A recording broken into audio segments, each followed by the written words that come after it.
우리가 믿음 생활을 해 가는데 구원받은 하나님의 자녀가 되었죠.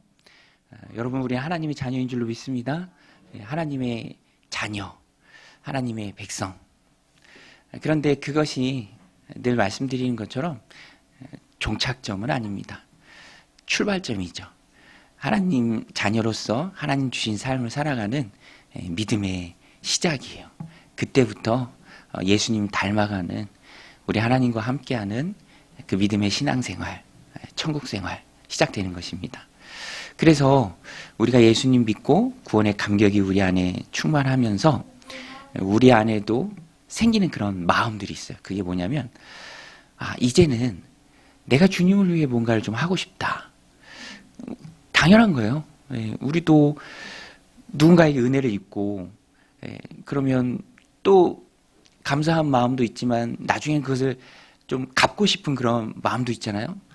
제가 저희 아이들한테 그런 얘기해요. 그 아이들 아주 어릴 때 이제 막 어렸을 때 아프거나 막 응급실 가고 막 그러면 제가 또 공치사 좋아하잖아요. 그래서 너 어렸을 때 아빠가 너 데리고 다니니까 나중에 아빠 나이 들면 힘없으면 너가 아빠 데리고 다녀야 된다. 뭐 그렇게 생각나니까 얘기를 하는데, 우리도 하나님 은혜 가운데 예수 그리스도의 십자가를 의지해서 구원받은 하나님의 백성이 되고 자녀가 되고 천국 소망을 가지고 이 땅을 살아가고, 기도하면 응답이 오고 언제든지 그리스도의 십자가를 의지해서 은혜의 보좌 앞에 담대히 나아가고 아바 아버지라 부르고 세상을 이길 수 있는 믿음이 내 안에 있고, 그 구원의 축복 가운데 불러주신 하나님께 너무너무 감사하죠.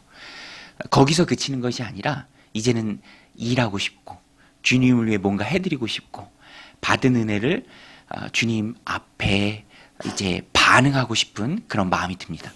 그래서 신앙생활 할 때 중요한 단어가 일꾼이라는 단어예요. 일꾼. 받기도 하지만 다시 하나님을 위해서 일하는 거. 일꾼. 오늘 본문은요, 바울이 믿음의 아들 디모데와 디도가 있었는데 디도에게 보낸 편지입니다. 디도는 목회자였어요. 그래서 디도서는 목회 서신으로 분류가 됩니다. 목회를 위한 편지. 지중해 크레타 섬이 있죠. 거기서 목회하는 디도에게 바울이 쓴 편지입니다. 이렇게 목회하라. 특별히 본문에 보면 내가 목회하는 크레타 교회 안에 거짓 선지자들이 들어올 수 있고 이미 들어와 있고 그것을 막아야 하고 싸워야 하고 이겨야 하는데 이렇게 하라라고 바울이 편지합니다. 핵심은 일꾼을 세우라라는 거예요. 일꾼을 세우라. 여러분, 혼자 하면 힘들잖아요. 그렇죠? 뭐 우리말 속담에도 종이 한 장도 같이 들면 낫다. 하나님 일도 마찬가지입니다. 혼자서는 부족해요. 세 겹줄로 엮어서 함께 감당해야 합니다. 디도 혼자서는 힘들죠. 일꾼이 세워져야 합니다. 오늘 본문에 보면 감독, 장로, 일꾼 다 똑같은 말이에요. 그래서 이렇게 일꾼을 세워라라고 바울이 교훈하는 장면입니다. 핵심은 아주 간단해요. 누가 일꾼이 될 수 있습니까? 여러분, 복음 안에 들어오고 구원받는 것은 누구나예요. 누구나에게 달려 있습니다. 그리스도의 이름을 부르는 자는 구원을 받습니다. 누구든지 예수의 이름을 부르는 자는 구원받아요. 거기에는 유대인이든 헬라인이든 뭐 많이 배운 자든 못 배운 자든 차별이 없어요. 다 들어오는 거예요. 예수 그리스도를 영접하는 자는 다 하나님의 자녀가 됩니다. 그런데 일꾼에 있어서는 교회의 지도자이기 때문에 거기서는 엄격한 기준이 붙습니다. 왜냐? 일꾼은 하나님의 마음을 잘 알아야 돼요. 교회의 주인은 하나님이시죠. 여러분, 교회의 주인은 주님이신 줄로 믿습니다. 교회의 머리가 주님이시고요. 교회의 몸이 주님이시고요. 그래서 교회는 주님의 뜻을 잘 분별하고 그대로 잘 움직여야 돼요. 그래서 지도자가 되는 교회의 일꾼에는 엄격한 기준이 붙어요. 그 기준대로 해야 한다라는 것입니다. 핵심은 본을 보이는 거예요.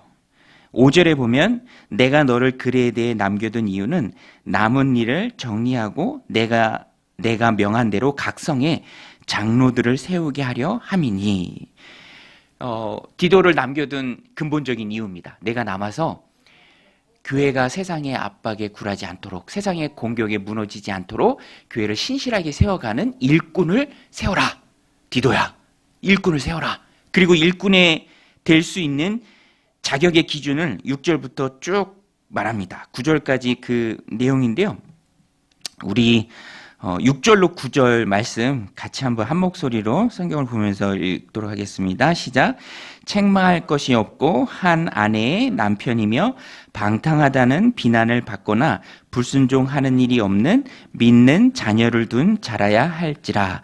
감독은 하나님의 청지기로서 책망할 것이 없고 제 고집대로 하지 아니하며 급히 분내지 아니하며 술을 즐기지 아니하며 구타하지 아니하며 더러운 이득을 탐하지 아니하며 오직 나그네를 대접하며 선행을 좋아하며 신중하며 의로우며 거룩하며 절제하며 믿은 말씀의 가르침을 그대로 지켜야 하리니 이는 능히 바른 교훈으로 권면하고 거슬러 말하는 자들을 책망하게 하려 함이라. 거슬러 말하는 자들, 교회 안에 들어오는 악한 자들이죠. 교회를 해하는 자들입니다. 그들을 대항해서 지켜낼 믿음의 일꾼이 이런 기준을 가지고 세워져야 합니다. 핵심은 말씀드린 것처럼 본이 되는 거예요. 본이 되는 거. 사람들에게 본이 되는 거. 말씀에도 나오죠. 책망할 것이 없고 한 아내의 남편이며 방탕하다는 비난을 받거나 불순종하는 일이 없는 믿는 자녀를 둔 자라야 할지라. 이 가정을 잘 다스리는 자여야 합니다. 저는 이 말씀이 참 마음에 다가오더라고요. 믿는 자녀를 둔 자라야 할지라. 이 자녀의 신앙에 또 믿음으로 가정을 잘 이끌어가는, 거기에 우선순위를 두는 사람이어야 한다. 또 급히 분내지 아니하며 술을 즐기지 아니하며, 이것도 자기의 삶에 절제가 있는 사람이죠. 또 선행을 좋아하며 신중하며 의로우며 거룩하며 절제하며, 우리 로마서 말씀 16장에서 살펴본 것처럼 선한데 지혜롭고 악한데 미련한 모습, 착함을 드러낼 수 있는 모습. 전체적인 핵심은 그래서 본이 되는 거예요. 예수 그리스도를 보여줄 수 있는 믿음의 본이 되는 자, 그 사람이 교회의 일꾼이고 지도자로 세워져야 한다. 여러분, 우리는 세상을 따라갈 수도 있고 또 믿음을 따라갈 수도 있습니다. 구원받은 이후에도. 그런데 교회의 일꾼 바울이 명하는 것은 믿음을 따라가는 자들이에요. 항상 선한 목적, 그것을 마음속에 붙들고 따라가는 마음. 우리 7월 온가족 새벽 예배 나오신 여러분들을 축복합니다. 이 믿음을 따라가는 거잖아요. 그렇죠? 저도 어제 목장 모임하고 좀 늦게 끝났는데 그래도 감사한 것이 항상 목표가 앞에 있어요. 목적이 앞에 있어요. 그리고 그것은 거룩하고 선한 것이고 주님이 기뻐하시는 거예요. 그러면 거기에 묶여서 거기에 끌려가는 것, 거기에 우선순위를 두는 것, 그리고 내 삶이 그것을 중심으로 재편되는 것, 일찍 자든지 또 마음을 좀 다잡든지 여러 가지로 항상 세상이 아니라 하나님의 일에 묶이고 그것이 이끄는 선한 목적에 내 삶이 따라가는 것. 오늘 바울이 제시한 교회의 일꾼이 되는 기준이 바로 그것입니다. 하나님의 선한 목적에 묶여서 따라가는 것. 가정을 믿음으로 돌보고 절제하고 본을 보이고 보이지 않는 하나님을 세상에 보일 수 있는 그 믿음의 삶을 살아내는 것. 그것이 교회의 일꾼 될 수 있는 귀한 기준이에요. 제가 오래전에 저희 사촌 형님한테 들은 말인데, 사촌 형님이 군대를 제대하고 전역하고 학교에 복학해서 복학생들이 있죠. 이제 그들하고 이제 복학생들끼리 친하니까 생활을 하다가 한동안 이렇게 시간을 보내다가 언젠가 한 번은 그 인원 전원이 함께 밥 먹을 자리가 있었대요. 그런데 그 사촌 형님이 하는 얘기예요. 재밌게도 그 모였던 친구들이 밥 먹기 전에 다 같이 짧게라도 식사 기도를 하더라는 거예요. 식사 기도를. 그러면서 서로 막 다 놀래. 너 교회 다녀? 나 교회 다녀. 그러면서 서로 놀래는 거죠. 같이 식사 자리를 하면서 기도를 하니까. 그런데 뭐 씁쓸한 부분이죠. 이제 사촌 형님이 얘기한 게. 왜냐하면 그동안에 다니면서 얘기하고 그동안에 다니면서 서로 또 교제했던 그 내용을 통해서는 저 사람이 신앙이 있다라는 것을 몰랐었으니까 식사 자리에서 기도하면서 알고 놀라더라.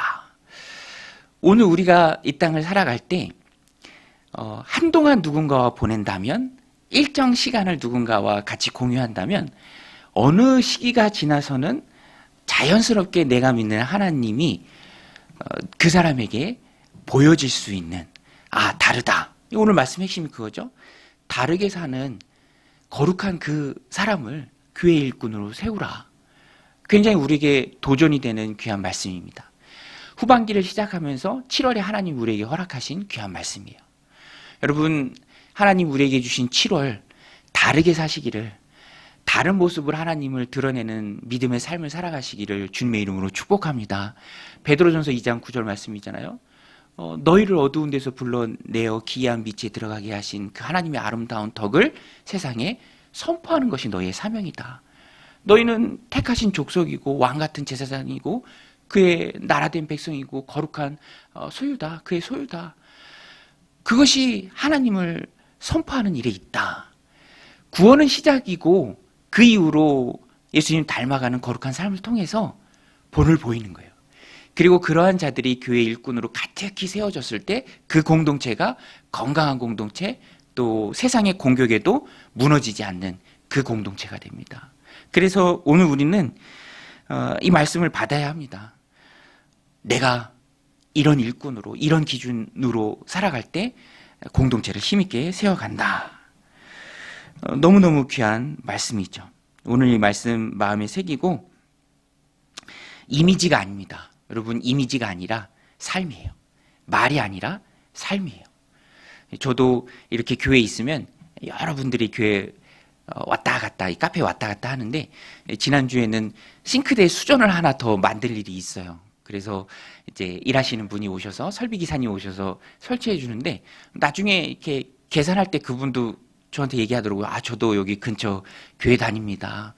청년부 때가 제일 즐거웠어요. 나이 들고 가정이 생기니까 별로 재미가 없어요. 막 그런 얘기도 하시면서 저보고 목사님이시냐고, 몰랐다고. 제가 그런 얘기 되게 많이 듣거든요. 목사님인 줄 몰랐다고. 왜 그런 얘기를 할까? 내가 목사처럼 안 보이나? 근데 이미지가 있기 때문에 그런 것 같아요. 이미지. 그분들이 그리는 이미지에 저는 목사 같지 않은가 봐요. 그렇죠? 근데 중요한 거는 이미지보다도 삶이죠. 삶. 만약에 내 삶을 그분들이 보고 목사가 아닌 것 같다라고 생각했다면 저는 더 큰 충격을 받고 좌절했을지도 모릅니다. 중요한 것은 삶입니다. 하나님께서 7월을 시작하고 열어가는 이때 우리에게 디도서의 이 말씀을 주면서 원하시는 것은 우리가 공동체를 세상으로부터 지켜내는 귀한 일꾼이 되기를 원하시는 것 같아요. 그리고 그 일꾼은 본이 되는 것입니다. 다른 삶이에요. 변화된 삶이고 그것은 충분히 보여질 수 있어야 합니다. 외적인 증거가 있어야 돼요. 말이 아니라 삶입니다. 오늘 이 말씀 7월 시작하는 우리가 받고 이는 능히 바른 교훈으로 권면하고 거슬러 말하는 자들을 책망하게 하려 함이라. 교회를 지킨다라는 뜻이에요. 우리가 다른 삶으로, 거룩한 삶으로, 주님 기뻐하시는 삶으로, 다르게 삶으로 공동체를 힘있게 지켜나가는 그런 일꾼이 다 되시는 그런 7월이 되는, 그래서 하나님 주시는 온갖 축복들을 받아들이는 믿음의 백성들이 다 되시기를 주님의 이름으로 간절히 축원드립니다.